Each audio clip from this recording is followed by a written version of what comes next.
You slide out of your mother and drop onto the mud, somewhere in the rainforests of Sulawesi. Your eyes are open and your legs push against the ground trying to stand, but they fold under your weight and you fall forward. Then your mother turns and nudges your side with her snout, pushing you toward her belly. You need to feed, so you crawl closer on shaky legs until you find her and latch on. While you drink, something moves through the trees ahead. A wild boar pushes through the undergrowth and steps into the clearing, sniffing the air. Your mother lifts her head and charges forward without warning. The boar turns and runs, crashing back into the forest with your mother close behind. You try to follow, but your legs give out after a few steps and you collapse in the mud. A moment later, she returns and stands over you, breathing hard. Then she lowers her head and nudges you again, this time pushing you away from the clearing. You stumble after her scent as she moves through the thick vegetation, your legs still wobbling but stronger now. She leads you under low branches and between tangled roots until the sounds of the clearing fade behind you. The ground slopes upward slightly and she stops near a dense thicket. You press against her side and she curls around you, blocking the wind with her body. Your legs stop shaking and you close your eyes, still wet from birth but warm against her. The forest continues around you,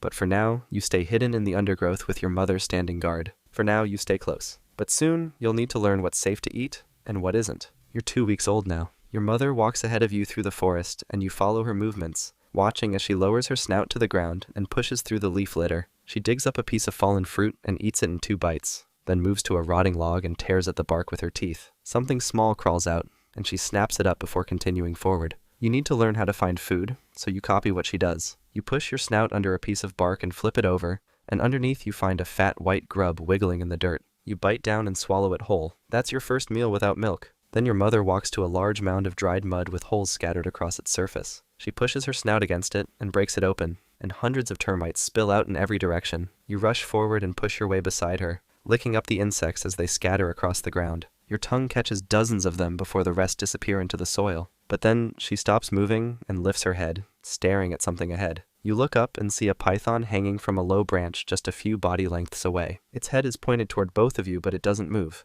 Your mother backs up slowly and pushes you behind her with her snout, forcing you to step backward. You both retreat and take a different path through the trees, leaving the snake behind. Your tusks haven't started growing yet, but when they do, you'll need them. Skip forward a bit, and you're 6 months old now. Small bumps have formed above your upper lip where your tusks will grow, and your mother has been spending less time with you over the past few weeks. Today, she walks away through the forest and you follow her for a while, calling out when she gets too far ahead. But she doesn't stop or look back, just keeps moving until the trees block her from view and you can't see her anymore. You're alone now, so you stand in a clearing trying to figure out what to do next. You need to find food, so you start walking in the direction your mother taught you. You move through the undergrowth and dig at the base of a tree, pulling up roots and chewing them slowly. Then you find a fruiting tree with several figs scattered underneath, and you eat 4 of them before hearing something move nearby. Another Babirusa pushes through the bushes and steps into the clearing. He's older than you with small tusks, just starting to curve upward from his jaw. You both stop and watch each other for a moment, then he walks toward the tree and picks up one of the remaining figs. You stay on the opposite side and continue eating,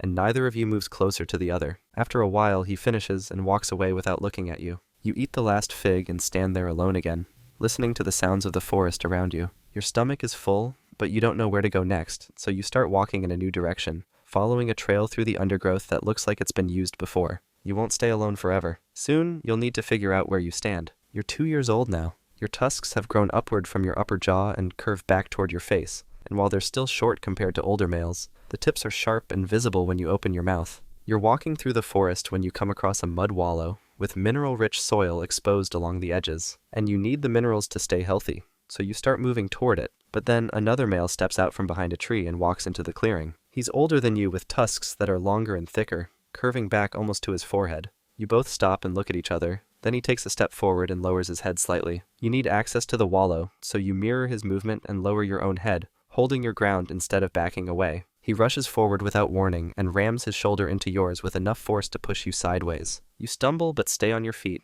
then push back against him with your own shoulder. Your tusks clash together briefly as you both twist your heads, and the impact sends a jolt through your jaw where the tusks connect to your skull. You step back once, then again, trying to keep your balance. He moves forward into the wallow and starts rolling in the mud while you stand at the edge watching. Your jaw throbs from where the tusks took the hit, so you turn and walk back into the forest, leaving him behind. You'll find minerals somewhere else, but right now you need to put distance between yourself and the older male. Your tusks will keep growing, and next time, you might be the one who stays. Skip forward, and you're 4 years old now. Your tusks have curved back significantly, and the tips almost touch your forehead when you tilt your head down. You've been moving through the same area of forest for months, rubbing your scent on tree trunks to mark the territory as yours. Today, you walk up to a tree you marked yesterday and find fresh scrape marks cutting through your scent, so another male has passed through your range. You need to find him and defend your territory, so you follow the trail he left behind through the undergrowth. After walking for a while, you find him digging through the soil near a stream with his back turned to you. He hears you coming and stands upright,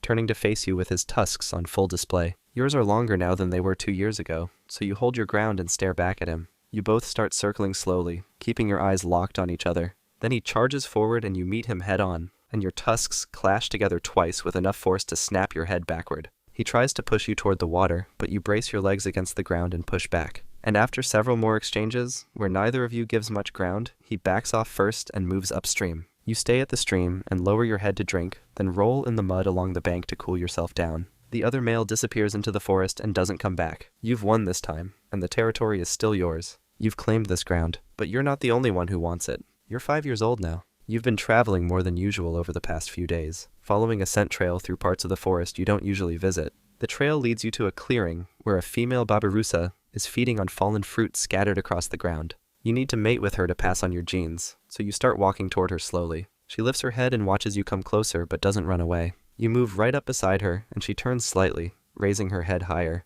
But before anything else happens, another male crashes through the undergrowth and steps into the clearing. He's older and heavier than you with massive tusks that curve back in thick arcs, and he charges at you immediately without any warning. You meet him halfway, but he's stronger, pushing you backward with his shoulder while your legs scrape against the ground trying to hold position. Your tusks lock together and you both twist violently to the side. And when he breaks free, he rams you in the ribs with enough force to knock you off balance. You fall and roll once before scrambling back to your feet, but he doesn't chase you. He just stands between you and the female, blocking your path. Your ribs throb from the impact, so you turn and leave the clearing, walking back through the forest the way you came. The female stays with the older male, and you don't see either of them again. You'll need to find another female somewhere else, but right now you need to recover from the fight. You're strong, but not strong enough yet, and time is running out. Skip forward and you're 7 years old. Your tusks have reached their full curve and they're thick and sharp, arcing back from your upper jaw almost touching your forehead. You've grown heavier over the years with solid muscle from fighting and walking through the forest,